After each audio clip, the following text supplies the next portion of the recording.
North Korea's military equipment looks as if it could belong to a 1970s Soviet army. On paper, the Stalinist State Air Force possesses 563 combat-capable aircraft. In reality, every one of these planes was grounded for a short period in 2014, thanks to problems with maintenance and serviceability. The Air Force has some semi-modern fighter jets, like the MiG-29, which was built in the later years of the Soviet Union. But most of its Air Force is made up of less capable jets and even biplanes. The last time the Air Force received any new fighter planes was 15 years ago, when it purchased decades-old used MiG-21s from Kazakhstan. We would easily outmatch North Korea's elderly Air Force. North Korea's ground forces are numerous, but equipped mostly with out-of-date Soviet-era small arms, or copies produced by North Korea or China. Despite being developed more than 20 years ago, Hak-Pung-ho battle tanks are some of the most advanced equipment operated by the ground forces. The Navy is in even worse shape than its other military branches. Their submarine force, too, is unsophisticated and aging quickly. It would be no match to anything we have in or on the water. North Korea's Navy is the smallest of its military branches, and the non-submarine part is made up mostly of aging though numerous small patrol craft. According to the Pentagon, it sounds like if we wait long enough, these boats will just rust away. Despite North Korea's military-first economic strategy, there's no money for upgrades.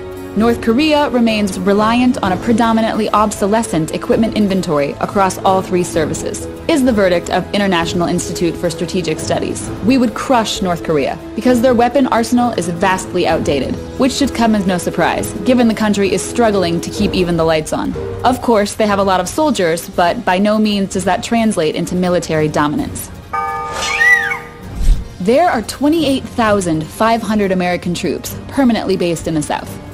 Of course, the North Koreans do have us heavily outnumbered, but the North Korean advantage in numbers would be quickly overwhelmed by U.S. reinforcements and airstrikes from as far away as Guam or as close in as submarines off the coast. North Korea is expected to be able to put up a fight for no longer than 3 months. They don't have any real allies that would be willing and able to help them restock any weapons or ammo. They're cut off from the outside world. And despite a military-first policy, they've been unable to build up a relevant stock of weapon supplies. And, of course, our supply is pretty much endless. America would have a bazillion allies. North Korea would have none. Everybody knows how evil the North Korean leadership is. They're bad to the bone and nobody wants anything to do with them. Not even Putin is all that interested in doing business with them.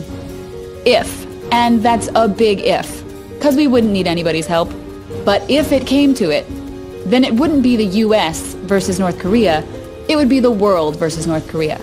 And the first ally to jump on board would be South Korea, a 500,000 troop-strong, technologically advanced military that could crush North Korea in a heartbeat, even without our help.